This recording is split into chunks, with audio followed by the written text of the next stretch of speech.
This week, it was the glittery founder who created the magical brand Meri Meri. That's Meredithe Stuart-Smith.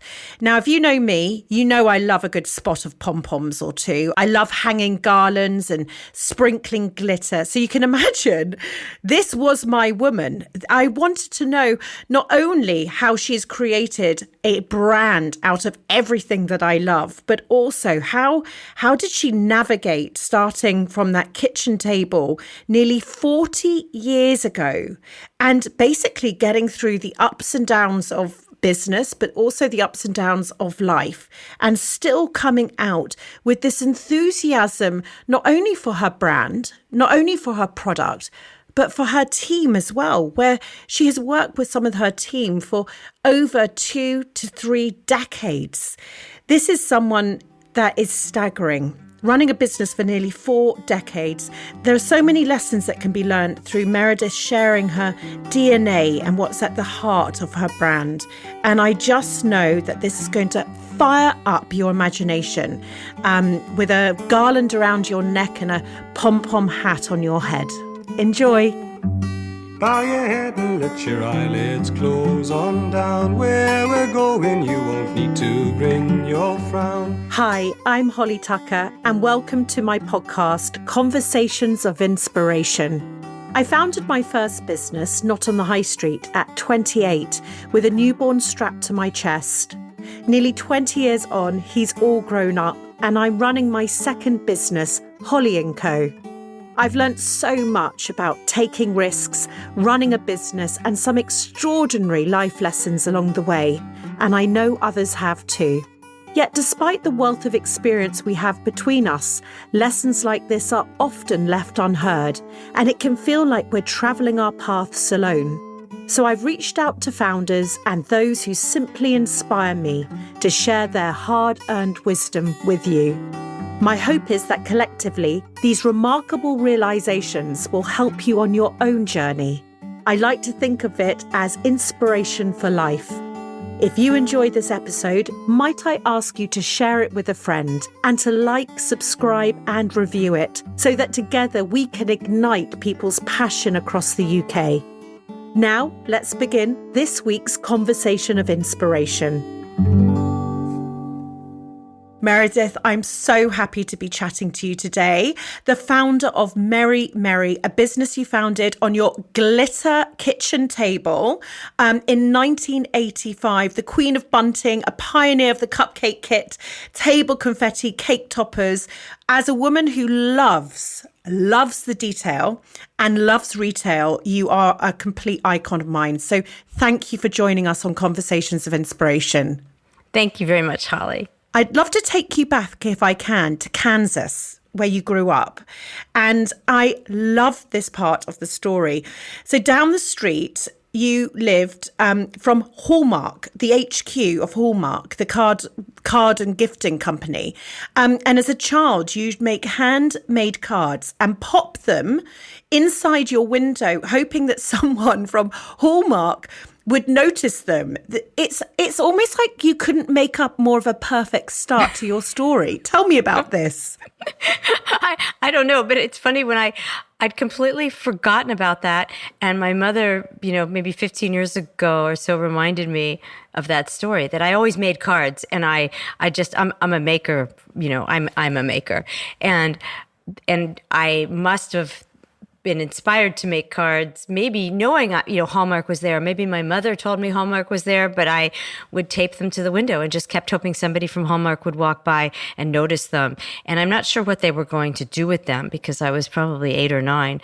And was creativity, so you were 8 and 9 and you were trying to get scouted by Hallmark from your living room window. I like your entrepreneurial spirit even then, by the way. Was creativity a big part of your childhood? Because I know that you like to play dressing up with your mum and grandmother's clothes. Were you always in a fantasy world, so to speak? 100%. I was that typical child that spent hours and hours in their bedroom making, cutting, crafting bits of paper all over. Everything was a project. Coloring. I used to love working in oil pastels, these thick, rich colors that was super messy. When I think about my, they weren't really I think I liked that saturation of color even then, and I still do. That feeling actually even is in my work now. So that was definitely me, 100% of the time. That's all I ever wanted to do. And you were a child of the 60s, and your mother and grandmother loved fashion. And so was that the sort of household you were living in? Yeah, absolutely. Was that your environment? Fashion was huge. I wouldn't say they were fashionistas, but they loved style. And both my mother and a grandmother had a really good eye. Very different. So it was interesting. My grandmother was kind of flamboyant. She had a zillion pairs of shoes. She used to say, she had a whole closet just for her shoes. And she'd say, do you want to, and I wore her size. So when I got older, she'd say, do you want to go shopping in my closet? Which was fabulous. And my mother was sort of more preppy in her look. I think almost having the opposite to my grandmother. So I think in some ways I've melded the two together, and I understand both well.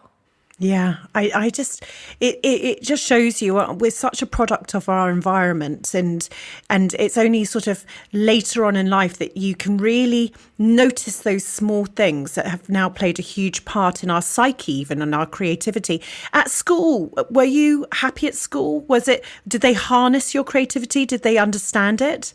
I was pretty miserable at school, actually. I think I probably would have been diagnosed as dyslexic and, ADHD, all those things that they do now.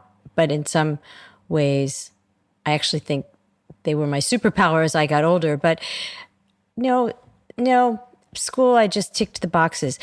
I wasn't a bad student, but it wasn't for me. And also, Kansas is pretty provincial where I was. So my stepfather was in academia, so our household was fairly intellectual, but I was an oddball. I was always an oddball. You're an oddball. Yeah.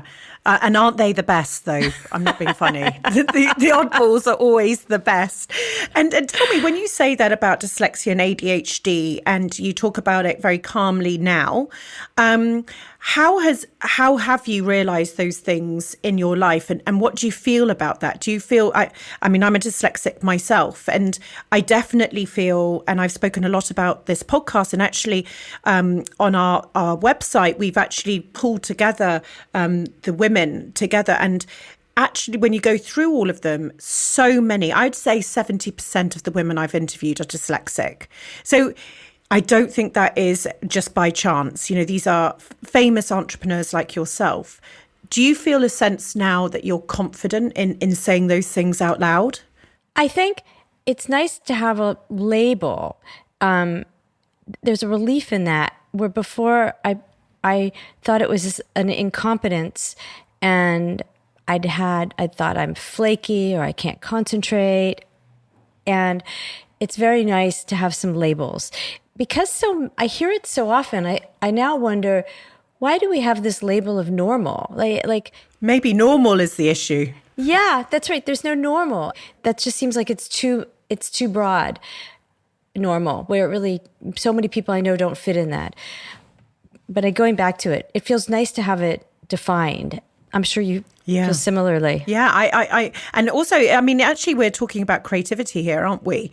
And in a way, it would be slightly at odds if you weren't in the 50% that weren't normal.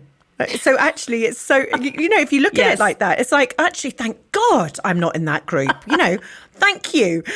Tell me, you founded Meri Meri in 1985 from your kitchen table, where all the best businesses are founded. You were 28 years old, living in LA at the time. Tell me about that vision for the brand and what else was on the market at the time. And actually, just before that, can you connect briefly the dots between being the creative odd one at school and this moment that you're sitting at the kitchen table? What happened in between? I packed a lot in those years. I went to sort of an alternative high school, which you called your teachers by their first name. Nobody knew if you were in school or not. It was a hippie's dream. I had a very poor education at the result of it, but somehow I managed to get into university, and that really didn't suit me because I didn't have the skills actually to sort of manage university. I wasn't organized. I didn't really know how to write very well. I could go on and on. I actually ended up with a boyfriend that taught me how to write, which was handy, and moved to California. Tried another university that I wasn't that happy. I dropped out, and I have always had an entrepreneurial spirit. So I think at that stage I had designed some jewelry with blinking lights. It was the punk era. It had little dolls with blinking light, little pins that were dolls with eyes that had blinking lights. It was pretty horrible, but this would have been on trend back in the 70s. So we sold a few of those and started a little manufacturing thing going on our dining room table, and that really didn't go anywhere. I had my daughter in 1983, but previously to that, I had a little children's clothing company, and that almost worked. Yes. Also, I kind of talked my way into a museum, the Children's Museum in Los Angeles, and became part of their museum education program, creating programs for children. I'm not sure how I did that, but that was actually an amazing job, and I learned a lot in that job. I worked in this section called the Recycled Center. It was a really progressive museum.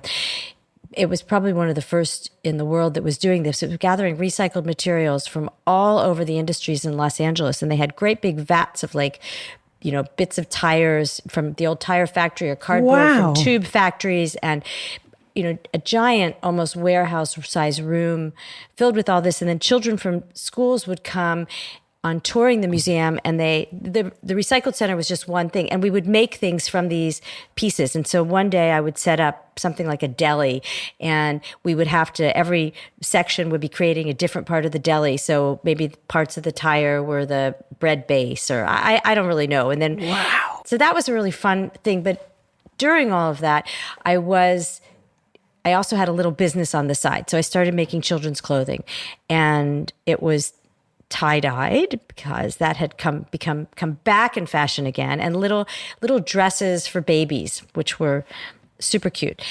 I had a few women sewing in my living room, and then I delivered some of those products late to a store, and they didn't take them.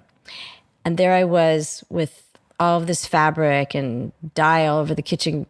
It was a mess. And I just stopped doing that. And then I got pregnant. Can I ask you, why did you stop at that point in time? Was it the rejection or the worry? I think it was the rejection. The rejection just felt brutal. And I think the business was kind of a mess. Then I was pregnant, and I ended up in bed for a few months during the pregnancy. So everything just went pear-shaped, and I just parked it. But I'd always made greeting cards, and my greeting cards didn't look that different than my 8-year-old cards. They were always cut out. It's true. They were always little cut out pieces of paper, 3-dimensional, on these little handmade springs that I'd learned to make when I was about 6. I mean, it was crazy, but I'd make them for friends. And what happened is I sold a few cards. So I went down to a corner You went door shop. to door, didn't you? I went door to door, and a salesperson in California saw the cards in a store, and she said, "Would you like me to sell these around California?" And at that time, that was pretty exciting. So you were finally scouted, I was finally, weren't you? Yes. I mean, how bizarre is it? It's amazing. Absolutely amazing.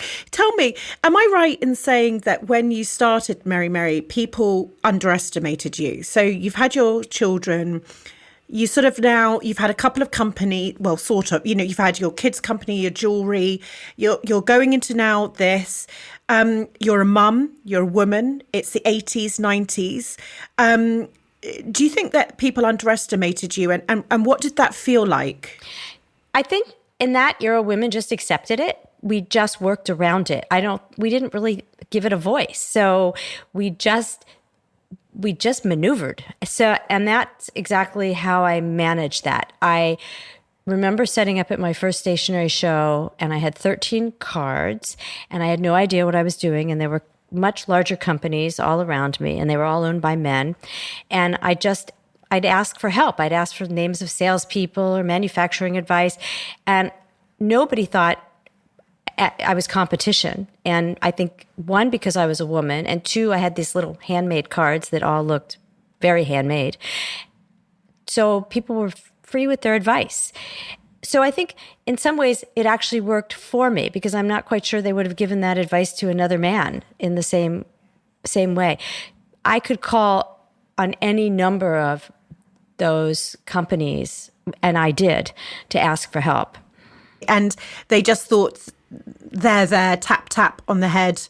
Of course, I'll give you the manufacturer's details, because what they're going to laugh you out of, right? Yeah. And they didn't. That's exactly right. And I think it just seemed sweet. I was young. They were generous on that front. No, it was really funny. And today, none of them are standing, which makes me a little sad. But sad / it's the stronger person was left. I always think never underestimate a mum with an idea, because mums know how to get shit done, like really, really, right?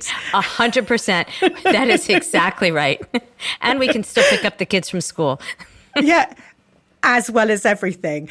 I know you've previously said, I've always loved the process of coming up with an idea and bringing it to life. Imagination is freedom.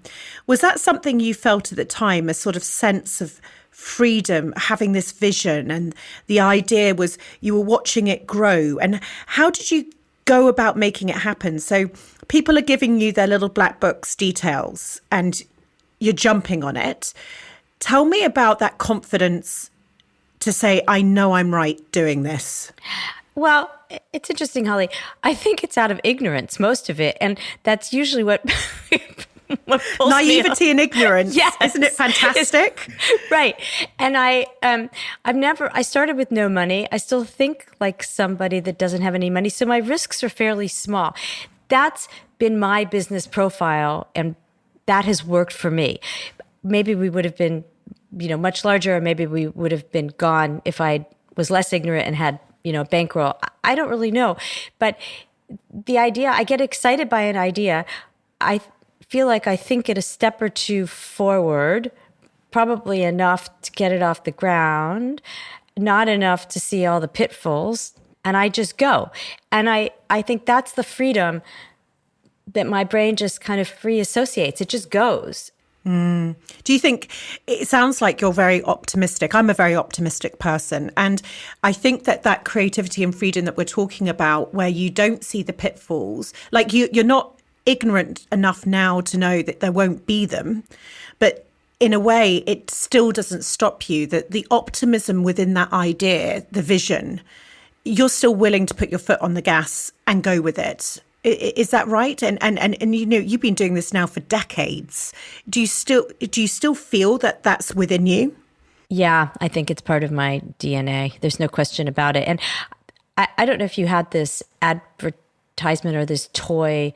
It was called a Weebles that wobbles, but they won't fall down. They were a toy and they were sort of bouncy, and you could knock them over and then they bounced right back up. And I think, you knock me over and then I'm like, oh, boing. That's the entrepreneurial DNA summed up in a toy, isn't it? It is. It is. I want to get one of those, actually. I think that's basically a survivor. Yeah. You survived through it. Well, you did bring it all to life. You did it, and your cards were snapped up by luxury New York retailers. And we just spoke about Hallmark, and you were on your way. But suddenly, you needed lots of kitchen tables, so to speak. You began to grow a network of mums who were all working from home with their own pots of glitter. I'd love to know. This is a model I still love today enormously. I'd love to know more about that, and how you found the right people to work with and the crafters, and why that was your way of thinking. Was it the power of women almost that you knew, that lots of people underestimated, but you knew what it was? Tell me about that. And what was it? So for those who don't know, what were you doing? Well, it was interesting. Originally I made the cards myself, which I couldn't keep doing. And then I had a neighbor across the street who was super crafty, and she said I would make some cards for you. So I timed how long it took me to make, a dozen cards. I divided that by an hourly wage and factored that into the cost of doing business and the cost of my cards, and then paid her. And then she had another friend who was keen to do it. And the next thing I knew, I had sort of, 5 or 6 people in my little neighborhood that were making cards, and they were mostly moms that would have been knitting or crocheting. They were crafters. And I realized this was an untapped market, moms that wanted something to do, and now they were getting paid for their craft. And then I started advertising in little local newspapers for crafters and said, ideal job for moms working at home, which I don't know if you could say today. And that worked out really well. There was a Japanese newspaper out in San Francisco where we advertised, because it was very much part of the paper crafting was very much part of the culture.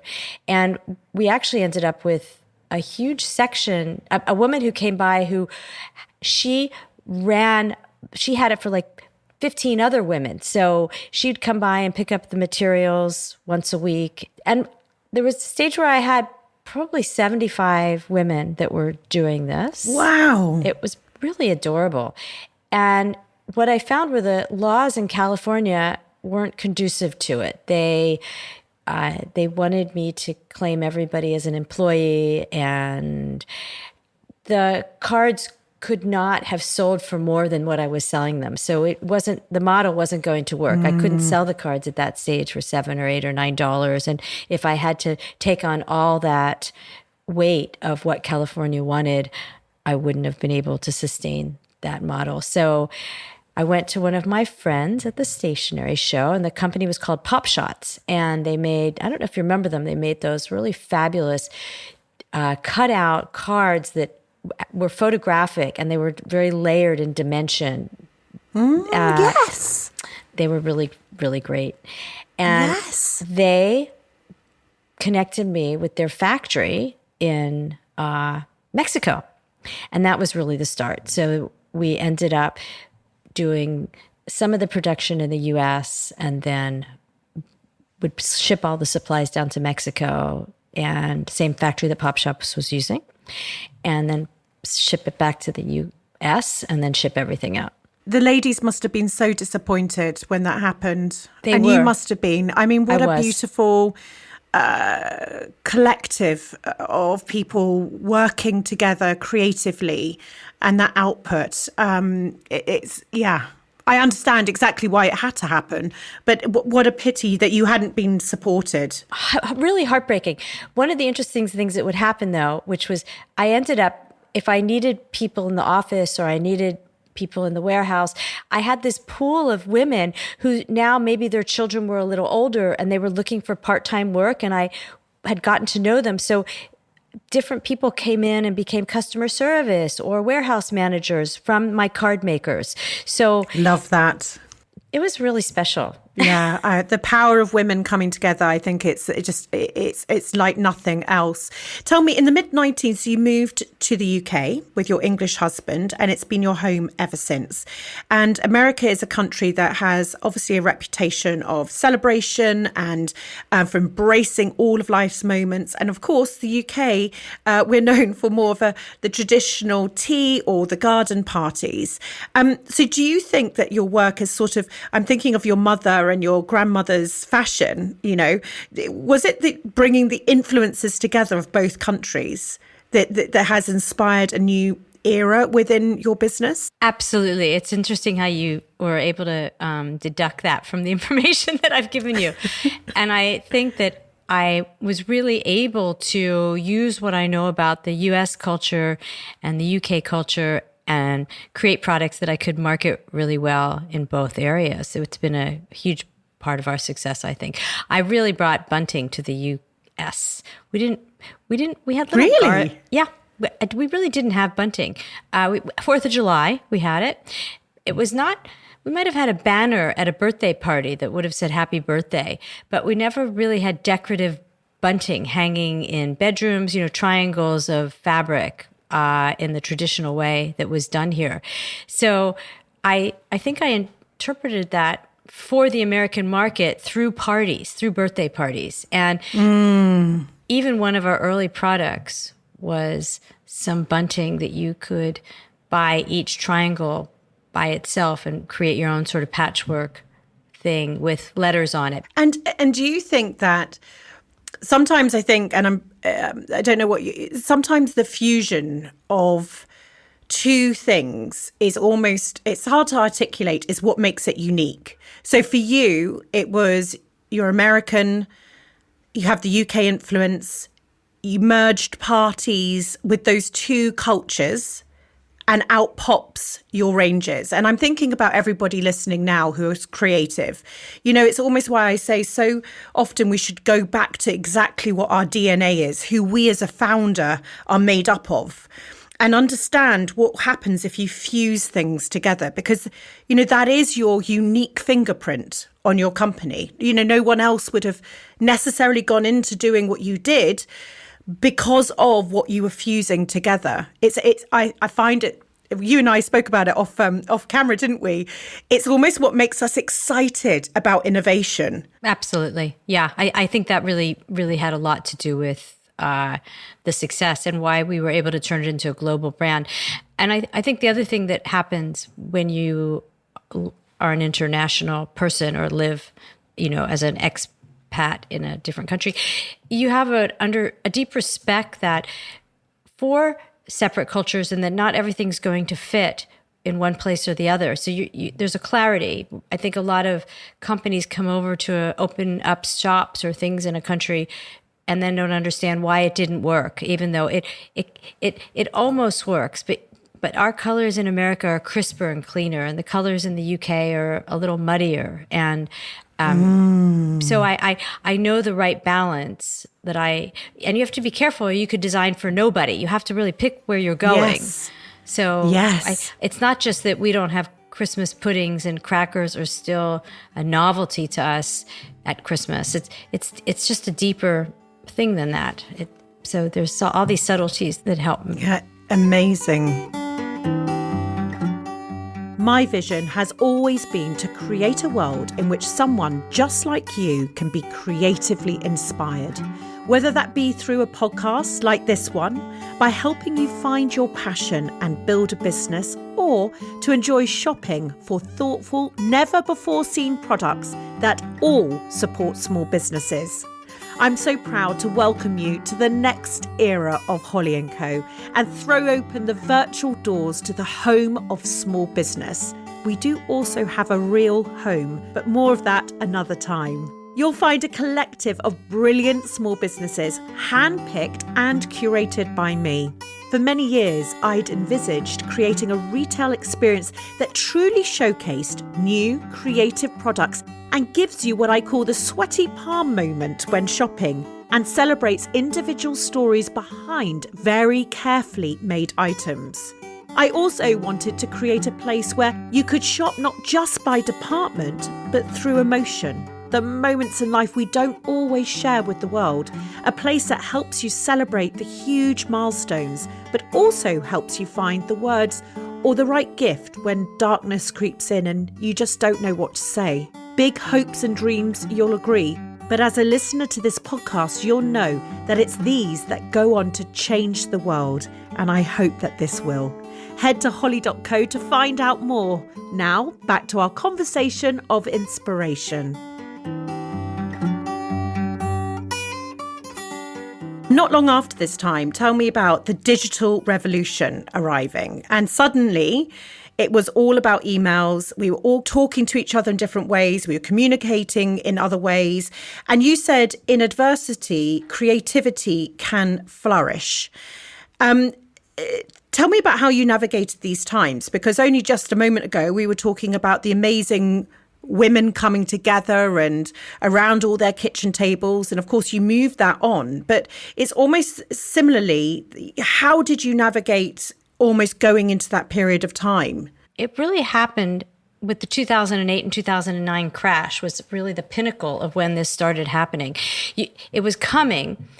Greeting at that stage, probably 70-80% of our business was greeting cards and party invitations that were all sold through stationery stores. In the US, you would have you know how in France, every village has a butcher, a baker, and a beautiful children's clothing store. And in Germany, Yes. they have a butcher and a baker and a beautiful children's toy store. In America, we would have gift shop, bookshop, a Gap, a Banana Republic, and a stationery store. Every high seat had a stationery Right. store. And that's where you would buy greeting cards, stationery, and almost all invitations were personalized. Well, digitization really took a hard toll on those shops. And at the same time, with the 2008-2009 crash, it all sort of came together. There were a few online greeting card companies and stationery companies that started to just take that market away. And I think we could feel it coming. So at that stage, we were very fortunate to have started moving into the party area. And the reason I knew that this was a successful area, there were two things that were happening. One, there was some crazy thing going on with cupcakes. There was a cupcake revolution going on, which in the UK we would have called fairy cakes. You had cupcakes, but they hadn't hit in the same way. In America, we've always had cupcakes. We never had fairy cakes. We like big cakes. You like little. You had little cakes. Now you have big cakes, right? We take after the best. Exactly. So that's where we developed this cupcake kit that sort of coincided with and it was a natural progression because all of our cards were handmade. They were cut out. So I used to make these little figurines to stick on top of my children's party cakes. And it was a natural thing. We sort of married it up with the cupcake papers. It took off like wildfire. And as the greeting cards were slowing down. So I just skirted that one because I really didn't have, for lack of another word of saying it, another party trick up my sleeve. I wasn't quite sure where we were going. I would have made it somewhere. Can I ask though, why did you, so you're saying that you had all these stationery, as you said in America, you have is it like a mama, is it a mum and papa? That's how you refer to it, stationery shop, let's just say. Why didn't you take all your cards online? Why didn't you think, okay, well, I'll just become the card shop online? Online wasn't that strong in sort of the earlier 2000s. I think you would probably know better than I do, but it wasn't a natural in my mind, I didn't see this as a natural online product. Moonpig would go to prove me wrong, but it felt like it was not a high enough price point. Once you added in the shipping and the greeting card, and people like to spend a lot of time browsing greeting cards. They like that 1-2 punch. I don't think that software was there yet where you could have opened the card easily. So none of it. And then myself, personally, I'm a product person. I'm not a digital person. I don't think digital first. I think product first. So I've had to learn to start thinking digital creations. But so none of that came naturally to me. So in your mind, the digital revolution came along and you were like, okay, well, I need to evolve my offering because that wasn't your instant thing. Let's just put cards online. So this is then when your innovation and where the comment that you made, which was in adversity, creativity can flourish, you started creating new products. Exactly. And I thought cupcakes are a trend. I saw it with chocolate chip cookies. I've seen it with other things. Parties are never going anywhere. I knew cupcakes would go back and find their level, but I knew that this was going to be a trend for so many years, all these millions of cupcake shops. But it also was very clear the party category sector had not been reinvented in a very long time. No. It was very tired. The illustrations were tired. There was not attractive stuff on the marketplace. I knew because my children were small. So at that time, with the cupcake kit, I developed 6-8 party collections. And I knew what the good themes were, one, because of my children, and two, from selling party invitations and greeting cards. I knew if I put a pirate on it, it sold really well. If I put a princess on it, it sold well. So it was sort of a natural progression. When I was starting out my business, so this would have gone back to the early 80s. I mean, probably about 87, around there. I was outside of San Francisco at the time. This was, I actually started there before LA. I met somebody in a wedding who was working at Apple, and they were developing software. And she was pretty high up at Apple, and she said, could I come? I told her what I was doing, and she said, could I come follow you around for a week?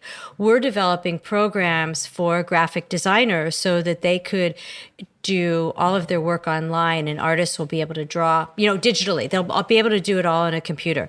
And she came, and she with a team, and they followed me around for a week, and they watched me cut and paste and make all the things. And I said to them, this is just never going to catch on. Well, you're never, ever going to ever create digitally. Watch in space. No. Yeah, exactly. I mean, we've had, I'm just telling you, Meredith, a lot of founders have fessed up to things such as people not believing the internet would take off. I just didn't think this thing called the internet would take off. So, it's the funniest thing. I mean, I think it goes to show, this power of diversification.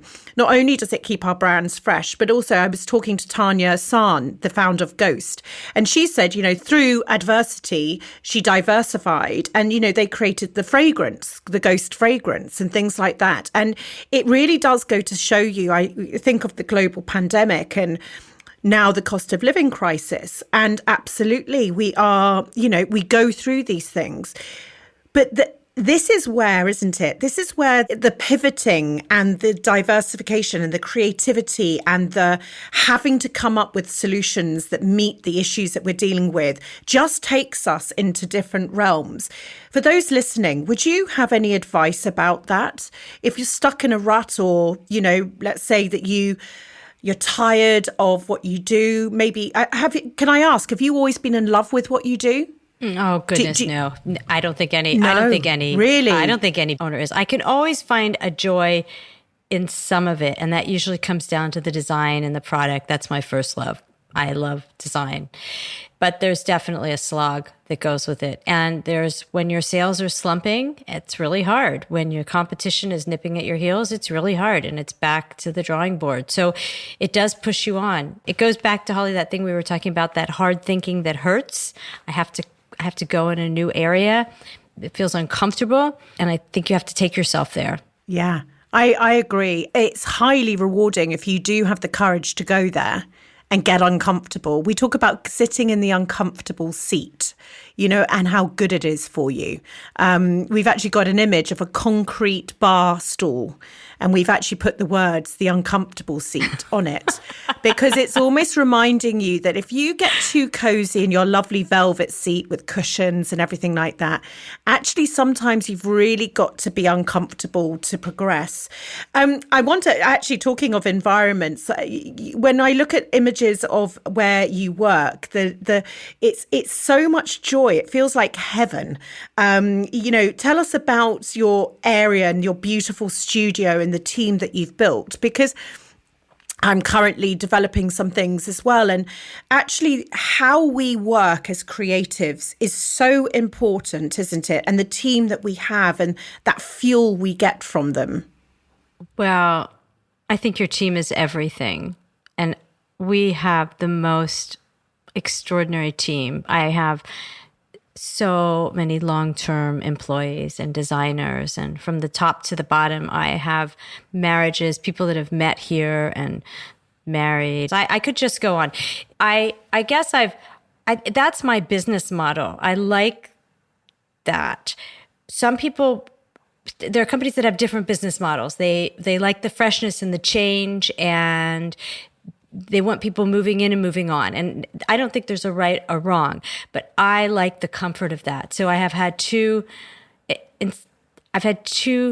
thoughts on that. That's how I've grown my business. But in order to keep good people, I have to be changing all the time as well, because they get bored. My team would not want to keep designing greeting cards or paper plates. They wouldn't be here if that's what they were doing. So that also keeps me going, because I need to come up with fun things for my team so that they're continually challenged. That's been our business model, and it's worked to keep us relevant at the top of the game, and a team in place that I love working with. I would love to just dig into this a bit. I mean, where you work is a converted Victorian warehouse, and it's just absolutely Beautiful. Everyone just should have a look at it. It's absolutely beautiful. But I love what you're saying here, because if you think about it, what we're spoon-fed in the sort of business Bible or the way people do things, it is all about. Let's say you said that someone had worked there 5 years. Either they would think, why haven't you moved on? Or actually, if you are employing that person, it's like, well, are they getting stale? Should I move on from them? Et cetera, et cetera. And I'm in your camp, by the way. I look at businesses that I've interviewed on this podcast, and they talk to me about how they've had the same team around them for 20 years. And I think, well, it's smart, because if you've got that talent that's been able to grow this business for 20 years, the consistency, you look at all the big companies at the moment, and when they have inconsistency in management, what happens? It's so disruptive. But also that love that you must have from those people. You're not going to hold on to bad people, but actually it's the love, and maybe family's overused in the HR perspective. But I truly believe that if you can work with people and keep them creatively stimulated, and it is a connection like no other, really every day you're doing something, that I would think for a lot of people listening that's comfort, because I think we're told the opposite. I think that's how we feel we're maybe being quite female in our attitude of management. Tell me, your longest employees, how long have they been with you? I think it's probably Sarah in the U.S. It could be 25 years, 27 years. I mean, she was working with us from the time she was in high school at 16, and then she went off to university, and then I knew we needed to hire her. I thought, I need to offer her a job or I'm going to lose her. She was so great when she was part-time at high school. I feel badly not knowing. It's a long time. And then in the UK, I think my longest is 24 years. And then I have a lot of 20s, 18s. We did a long-term employee reward system we put in place last year. So, I felt so excited that we could do that. Anyway, it works for me. It's just really a beautiful team in a really lovely building in the middle of the Cotswolds. It's very special. Absolutely. And this is the power we have, as founders, to actually create the bubble that we live in. Create the brand bubble. That's it. That is the most incredible power of a founder. And there's no apology to anybody else is required. It's like, if we're happy, we're creating this brand, we live the way we want to live. How amazing that you can do things less ordinary. I like to use the analogy that we're like shipmates, and that sort of my job is really just to steer us through the waters, whether it's choppy or calm waters, keep the wind flowing through our sails, but really the it's all about the shipmates. That's actually who runs the company, who does the work, and I think it's a real privilege, probably the biggest privilege of my life, if I'm honest with you. It is, isn't it? And it's a big responsibility. If people have handed you their careers to look after, and I think you need to take it seriously. Yeah. Tell me, copying. I'd love to ask you about that. A lot of our small businesses and people that I know, so other people that I've interviewed on this podcast, and their views, but also small businesses and how unprotected sometimes they do feel.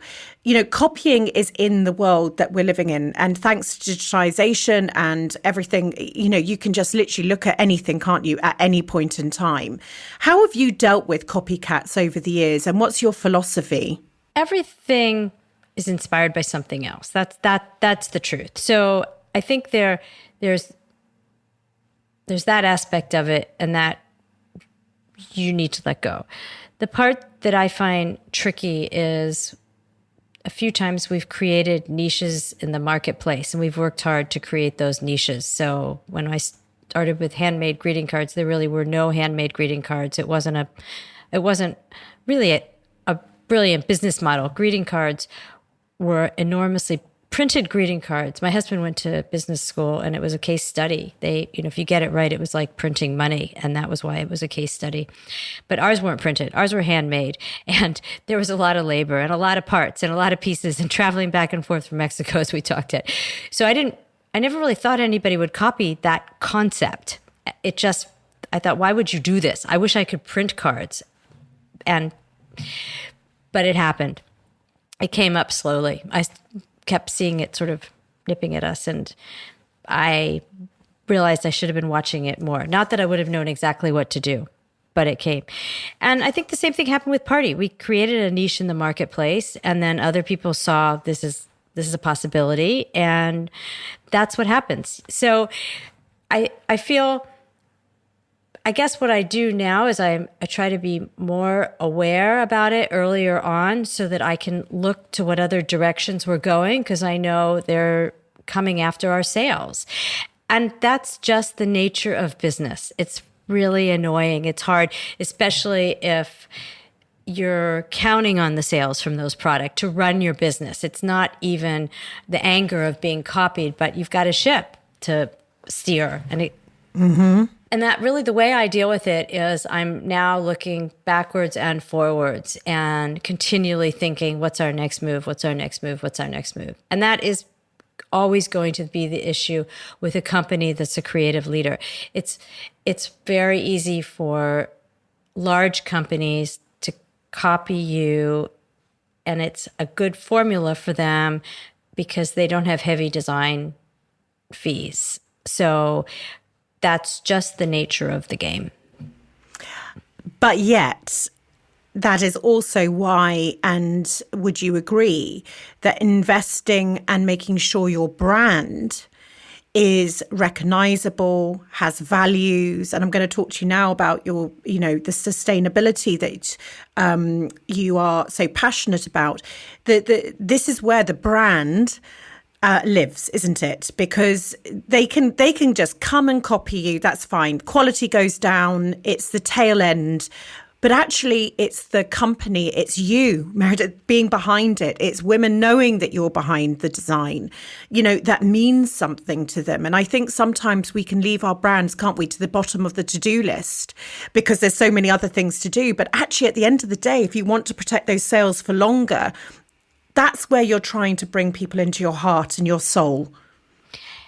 Holly, I could not agree with you more, and I am very late to the game in the branding department. I was in my 20s, and Bottega Veneta had a ad campaign that said, "When your own initials are enough," and I thought that was just brilliant. Right? This was when all the logos were starting and they were really loud and garish. And I thought, this is not me. So we used to just put our logo quietly on the back of everything we did. Every single thing we did, a little logo on the back. I went to visit a company about maybe 12 years ago called Big Fish. I don't know if you know Big Fish. They're down by Chelsea Harbour, and their design agency in London run by Perry Hayden Taylor. He's fabulous. Oh my God, this makes me laugh. He did our logo for Holly & Co. Oh, you'll love this. I knew. There's so many things I need to tell you that I literally want to go snap, married at 21, snap, the things, snap. Yes. So yeah, absolutely. Yes. Amazing, a miracle, a wonderful company. He's a sharp guy. So I went and I said, I don't know what to do. I'm exhausted. And I know I'm sitting on a gold mine. I don't know how to move it forward. I need some help. I sort of dragged myself in. And he said, Meredith, everybody knows who your company is. Just nobody knows who it is. Everybody, all the stores own your business. You don't own your business. When your products are on the shelf at Selfridges, it looks like it's Selfridges' product. When they're on Harrods, it looks like it's Harrods' product. You've got to get your logo on the front. I went back to the studio the next day, and that logo went on the front of everything, and I just kept enlarging it. I thought, this is just utter madness. Brilliant. And that's been the change, has it? Yeah, I never looked back. And the hardest part for me has been, I'm a pretty private person, and I'm a very friendly introvert, but I'm extremely happy behind the camera. I'm not a front of camera person. And I realized I have to put myself out there. People want a face. This is the day and age where people want to know who and what they're buying and where. And I am the true spokesman for the company, and I have to learn those skills just like I've learned all the other skills. So, and I think I owe it to the company to do that. And now we're putting it everywhere. We just should celebrate all that we have to share, as opposed to, I always felt, well, the products were so beautiful. Isn't that enough? But it isn't. And that's not branding. Every week, I hand this part of the podcast over to our brilliant partners at Dell Technologies. Dell are passionate supporters of female entrepreneurs and to date have positively impacted over 91,000 female founders through Dwen, the Dell Women's Entrepreneur Network. Just like Holly & Co., Dwen understands the power of community. And for more than a decade, Dwen has been connecting female entrepreneurs, providing a platform to share ideas, create support networks, and inspire change. The Dwen community welcomes female founders at all stages of their journey. Whether you're starting up or scaling up, joining the community will connect you with like-minded women, give you access to valuable resources, best practice tips, and lots more to support you on your business journey. To find out more about Dwen and how to sign up, head to dwen.com. Now, back to our conversation of inspiration. In a day and age where everything else is taken over from VCs to, just being a part of a pension fund, et cetera, you go and look on the the high street, and you see all the restaurants, and you want to think that there's a founder behind this food that I'm actually ingesting, and actually it's a VC company. And so this is where I think I totally agree with you. People want to know, is this the truth? Is this the truth? Does the founder or the owner of this business have my back? And that is where we can absolutely change the directions of consumers by just being ourselves, I hope, by putting yourself out as the person who's created this over how many decades? Many decades now. So almost it's incredible. 40 years. Yeah, 40 years. You've earned that, and that's what the brand needs. And tell me about when you think about, I read the UK government will ban the use of single plastic tableware from October this year, and the reality of truly being sustainable. Because actually I've spoken to jewelers and I've spoken to designers, and with the best of intentions, it's very hard to understand, and we're talking about brand here as well, very hard to understand where every single element comes from. And I've always spoken about how, as long as you're taking consumers on the journey, I think that's the most important thing, that's where you're going. How can each one of us play a part in doing better? That is a question we ask continually in the studio. It is really a challenge. So it is interesting. I think that everybody should be doing their part. Everybody can make changes, small, large, they're all going to have an impact. When we first realized how important this issue was, we went through every single thing we do in the company to see what we could change instantly. What are some of the things that we could just pivot, from how we package our boxes to the paper tape that we now use instead of plastic tape on our shipping boxes, to the size of, what can we package without acetate? Where can we reduce the acetate? Every area. We took plastic coatings off of everything that could take plastic coatings. And I think that's been our view with everything that we're developing. What is the most environmentally friendly way for us to develop this product? And that's how we're managing it. We switched all new products with new glitter to glitter that's made ecologically. What I can't do, I won't do, is greenwashing. I can't say things aren't what they aren't. Like, if you really think about it, the world doesn't need anything at all, but the world needs business and the people need to make a living. So, it's a balance on how we're going to do it. And I think from what I understand in my limited knowledge, that if we all consume less and think about our packaging better and there's less waste with what we do, it's going to make a difference. When we designed going back to garlands, I always assumed people would pack them away and use them again. There's so much work in them. It just didn't, I always imagined them hanging in the bedroom afterwards. There was no reason that these garlands wouldn't hang in the bedroom afterwards. So now we encourage that more. We definitely make products that are meant to be used over and over again. The greenwashing and what you're saying is where, again, you as a brand come to the forefront. So as a customer, I'm listening to you and you're like, well, I'm not going to greenwash you. So then when I'm reading your packaging and it's telling me what you're doing to move things forward using better glitter, et cetera, I now believe you. Because that's the whole point, isn't it, of the authenticity of that story coming through. And I just don't understand. I'm a keen party decor hoarder, maybe is the better word. So I have your hats and things. I have all of those things. So I will have a box full of party hats. Now, I brought out some party hats for one of my colleagues the other day. And I had to actually take it out, and it had a number 4 on it, which my son is 19, right? So now I'm very proud of that. My husband thought, oh my, do you just keep so much stuff? But I have got the party hats of decades there, right? And so that is, again, as you were saying, I think that there's a way also that us consumers, it's not just in the founder and the business's responsibility, it's also in our consumer mind.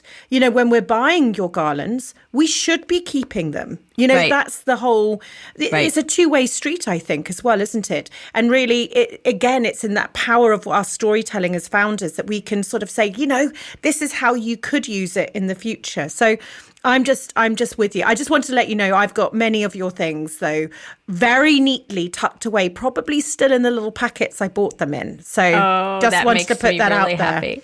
Happy. Thank you, Holly. Oh, you're very welcome. So 38 years, I think, is your time of bringing us creativity, colour and magic. And we're coming to the end of this podcast. And as I said, just too many things I just felt that have collided here in this conversation, and how much I just adore what you've done and your philosophy, and you've ignited me today.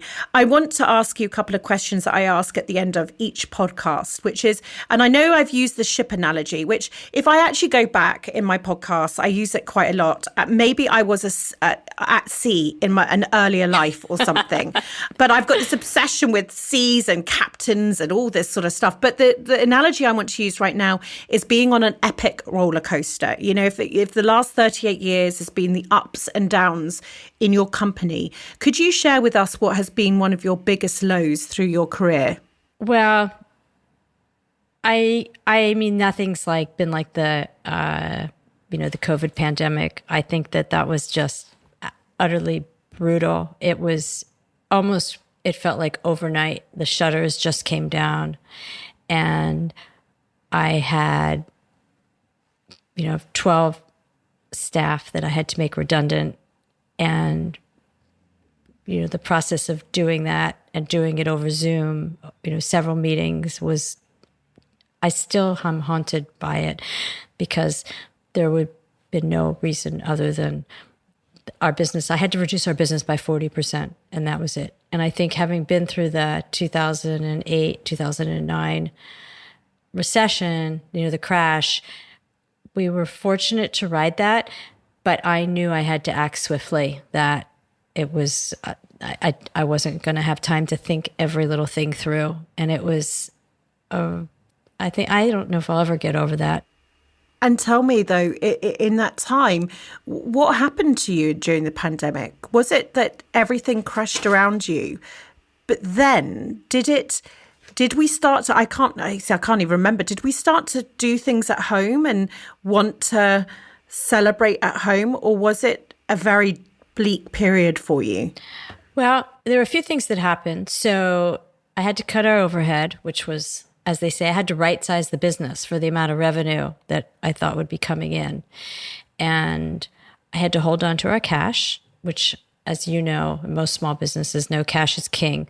So it's something I've always been very conscious of. We don't have any debt. I've never really wanted to borrow much. So I did two things. One is I turned all of our accounts that were net 30 accounts into prepay. I got rid of all net 30. And that means people paying you in 30 days, does that's it? right. I took credit away from everybody, which I think there was a rumble, but I just thought I'm not going to have any money outstanding there. So that was one thing that I did to ensure that it kept cash coming in. The other thing, we were really fortunate that our online business was growing. So while the wholesale business just died, the online business, the other thing that kept us going was because we're global, not all of the world was shut down at the same time. So the US, and not all of the US was shut down. So business was trickling in. It wasn't ideal, but it was enough business that kept us going. I would have thought that parties would end, and parties as we know it ended, but people still celebrated their children's birthdays.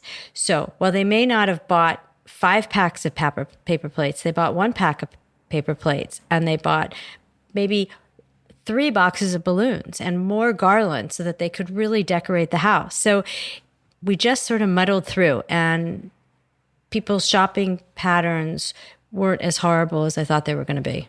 Yeah, I can imagine.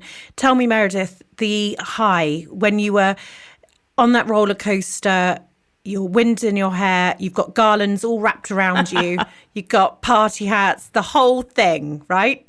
What would you say has been that great high for you?